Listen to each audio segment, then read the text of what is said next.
नमस्कार दोस्तों, पीसीएस पाठशाला में आप सभी का स्वागत है। एक बड़ी सूचना, एक बड़ी जानकारी आप लोग को देनी है डीएसएसबी टीजीटी वालों को।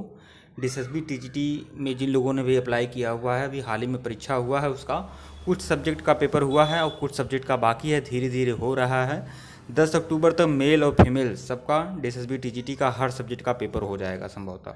और इस तरह से बहुत सारे सब्जेक्ट के जो पेपर हुए हैं उसके आंसर की भी आ रहे हैं।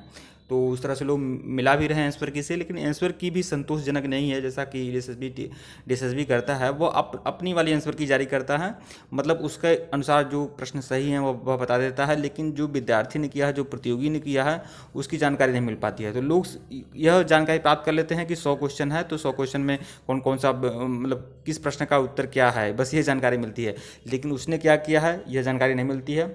तो इस तरह से दिक्कत भी होती है। लेकिन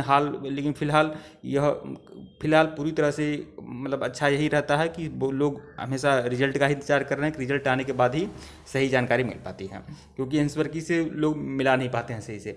लेकिन यहाँ एक जानकारी मैं आप लोग को दे रहा हूँ। डीएसएसबी टीजीटी में जैसा कि आप लोग जान रहे हैं कि भिन्न भिन्न जो भी सब्जेक्ट हैं, अलग अलग शिफ्ट में उनका पेपर हुआ है, 2 से 3 शिफ्ट में पेपर हुआ है। तो देखिए दोस्तों, यहाँ पर नॉर्मलाइजेशन जो होता है वह क्या होता है और इससे क्या फ़र्क पड़ता है। देखिए, नॉर्मलाइजेशन ज़्यादा तो होता है कि उससे ज़्यादातर फ़ायदा ही होगा, लेकिन कुछ नुकसान भी हो सकता है। नुकसान किसे होता है नॉर्मलाइजेशन से, मैं आपको बता दूं। इसमें एक फार्मूला होता है नॉर्मलाइजेशन का, आप लोग अच्छे से समझेंगे नहीं और बताना भी बहुत ज़्यादा कठिनाई है कि मैं बता नहीं सकता सही से। तो यहाँ पर आप लोग बस यह जान लें, मोटे तौर पर यह जान लें कि आपका जो राय स्कोर है उस पर निर्भर करता है। राय स्कोर जो आपका है, जैसे मान लीजिए अगर आपका 70 प्रश्न, अगर आपका उस तरह से अगर आपके 70 नंबर आ रहे हैं या 75 नंबर आ रहे हैं, तो राय स्कोर हमेशा कम ही रहेगा, थोड़ा बहुत कम ही रहेगा। हो सकता है 72 हो जाए, 64 हो जाए, 63 हो जाए, 62 हो जाए, 61 हो जाए, यह कम ही होगा। और फिर उसके बाद इसमें कुछ फार्मूला करके, और फिर जैसे कि एक बहुत बड़ा फार्मूला होता है, उस फार्मूले पर फिट किया जाता है।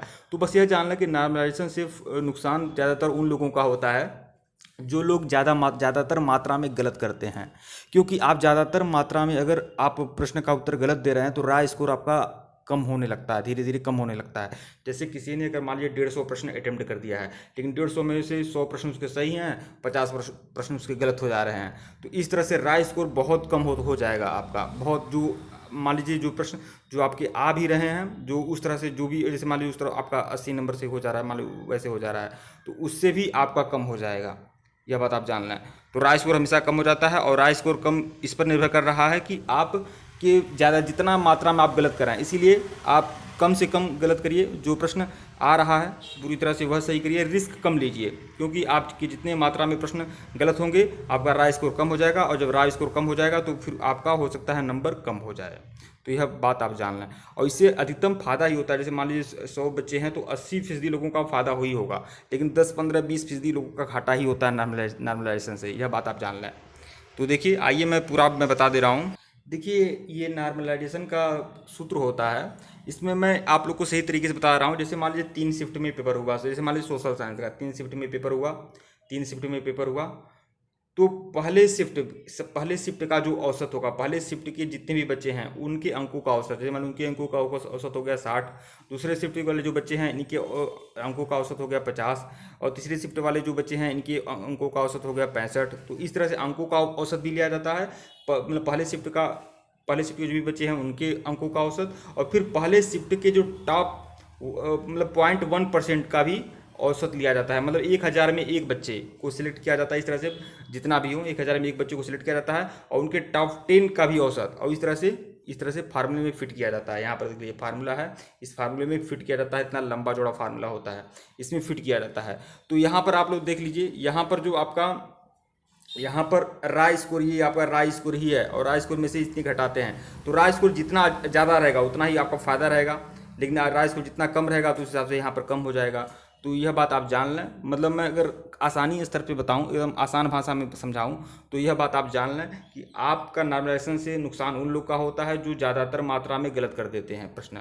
मतलब हो सकता है उनको लग रहा है कि 200 क्वेश्चन मैंने अटेम्प्ट किया, लेकिन भले ही हमारा 50 क्वेश्चन गलत होगा, लेकिन तभी हमारा सही है। लेकिन इससे आपका रॉ स्कोर गलत हो जाएगा, और नॉर्मलाइजेशन जब होगा तो इससे इसका आपको बेनिफिट भी आपको सही से मिलेगा नहीं।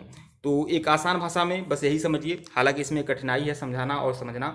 बस यह बात जानना कि यहाँ पर जो ये जैसे mg है, ये आपका 0.1% होता है, मतलब पहले शिफ्ट का 0.1%। हाँ, और फिर यहाँ पर जो mg है, ये पूरे 1 2 3 जितने भी शिफ्ट हैं उनके 0.1%। और फिर यह जो होता है मतलब औसत निकाला जाता है, और इस तरह से फिर यहाँ पर भी इसको माइनस किया जाता है, और फिर ये होता है आपका रॉ स्कोर जो होता है। तो यह बात आप जानना अच्छी तरीके से। ठीक है दोस्तों, वीडियो को लाइक और चैनल को सब्सक्राइब करिएगा। बस यह बात आप जान लें कि नॉर्मलाइजेशन से विशेषकर 80%, 17 से 80% लोगों का फायदा ही होता है, लेकिन 15-20% लोगों का नुकसान भी होता है। और इससे ज़्यादा अंतर नहीं आएगा, नॉर्मलाइजेशन से 2 से 4 अंक का ही अंतर आएगा ज़्यादातर, यह मानिए। ठीक है दोस्तों, वीडियो को लाइक और चैनल को सब्सक्राइब करिएगा। डिस्क्रिप्शन में लिंक टेलीग्राम का लिंक है डिस्क्रिप्शन में। DSSB TGT 2021, DSSB TGT SST 2021। देखिए, जो लोग सोशल साइंस वाले हैं उनके लिए टेलीग्राम बनाया गया है, चाहे वो सोशल साइंस मेल हो या फीमेल हो, उनके लिए टेलीग्राम बनाया गया है। आप लोग टेलीग्राम को ज्वाइन कर सकते हैं, टेलीग्राम का लिंक डिस्क्रिप्शन में है। सोशल साइंस मेल और फीमेल आप लोग टेलीग्राम ज्वाइन कर लीजिएगा। एक ऐसा मंच है जहाँ पर बहुत सारे लोग जुड़े हुए हैं। अगर आपका सब्जेक्ट सोशल साइंस है, सिर्फ और सिर्फ सोशल साइंस वाले जुड़िएगा। अगर आपका ये सब्जेक्ट सोशल साइंस है तो, और मेल हो या फीमेल हो, तो आप लोग उससे जुड़ जाइएगा। वहाँ पर आप लोग को बहुत ज़्यादा जो जानकारियाँ मिलनी होगी वो मिल जाएंगी। कम से कम एक मंच में जब आप लोग रहेंगे तो बहुत सारी जानकारियाँ मिल जाती हैं। देखिए दोस्तों, जैसे कि पिछली बार वैकेंसी आई हुई थी, जैसे पिछली बार जब DSSB की वैकेंसी आई हुई थी 2018 में, बहुत सारे ऐसे लोग थे जो पास थे, पूरी तरह से सफल थे परीक्षा में, लेकिन वह ईडोजी रीफिल नहीं कर पाए थे। तो कोई जानकारी, कोई इन्फॉर्मेशन नहीं मिल पाता है। तो कम से कम सोशल मीडिया का दौर है, और आप लोग इधर उधर भटके हुए हैं। कोई मध्य प्रदेश से है, छत्तीसगढ़ से है, झारखंड से है, उत्तराखंड से है, उत्तर प्रदेश से है, पंजाब, हरियाणा, हर न जाने कितने प्रांत से इधर उधर फैले हुए हैं। तो कम से कम एक मंच पे जब आप लोग रहेंगे तो आप लोग वार्तालाप भी कर सकते हैं, अपने समस्याओं का समाधान भी कर सकते हैं, एक दूसरे से पूछ भी सकते हैं। तो जो भी लोग सोशल साइंस वाले हैं, मैं सिर्फ और सिर्फ सोशल साइंस वालों की बात करूंगा। धीरे धीरे बाकी सब्जेक्ट का भी मैं टेलीग्राम बना दूंगा, लेकिन फिलहाल अभी सोशल साइंस वाले हैं, चाहे वो मेल हों या फीमेल हों, अगर DSSB के लिए सीरियस हैं या DSSB का फॉर्म डाले हुए हैं या फिर डालेंगे या फिर इस परीक्षा में भाग लिए हैं, तो वह लोग आराम से उस टेलीग्राम को ज्वाइन कर सकते हैं। टेलीग्राम का लिंक डिस्क्रिप्शन में दिया गया है। वीडियो को लाइक करिएगा और चैनल को सब्सक्राइब करिएगा। धन्यवाद आप लोग को। और यह जो भी कुछ बताया हूँ, ऐसा नहीं है मैं बहुत बड़ा सर्वज्ञ हूँ। अगर आप लोग का भी कुछ राय है तो आप लोग राय दे सकते हैं, लेकिन यह बात आप जान लें, इसको बस मैं बहुत आसानी भाषा में यही आपको समझा रहा हूँ कि इसमें अगर यह बात जान लें, जितना प्रश्न आप गलत करते हैं उससे आपको यहाँ पर भुगतान देना पड़ेगा। आपको जितना जितना गलत होता है ना, नॉर्मलाइजेशन से उतना ही नुकसान होता है। तो इसलिए जैसे तुक्का जो बहुत ज़्यादा लोग मार देते हैं, मान वो लोग ये सोचते हैं कि मेरा 120 प्रश्न मैं किया हूँ, उसमें से 40 गलत है, तो इसका खमियाजा भुगतना पड़ सकता है। नॉर्मलाइजेशन से अगर मान लीजिए पहले एक ही शिफ्ट में पेपर होता है तो इसका कोई मतलब नहीं है। एक ही शिफ्ट में पेपर होता है तो कोई मतलब नहीं है। लेकिन जब अलग अलग शिफ्ट में पेपर होता है तो यही राय स्कोर को कम कर देता है। यही राय स्कोर, देखिए ये राय स्कोर यही है। तो आप लोग समझ लीजिए, जैसे राय स्कोर आपका 70 बन जा रहा है तो आपका ठीक है, आप इसमें माइनस करेंगे तो कम आएगा, आपका बहुत अच्छा ही रहेगा। लेकिन मान लीजिए यही राय स्कोर आपका 60 बन जाता है तो इससे आपका यहाँ पर कम हो जाएगा, यहाँ से कम होगा तो फिर यहाँ से आपका कम हो जाएगा। ठीक है दोस्तों, वीडियो को लाइक और चैनल को सब्सक्राइब करिएगा। धन्यवाद आप लोग को। टेलीग्राम बिल्कुल ज्वाइन करिएगा, टेलीग्राम का लिंक डिस्क्रिप्शन में है। धन्यवाद।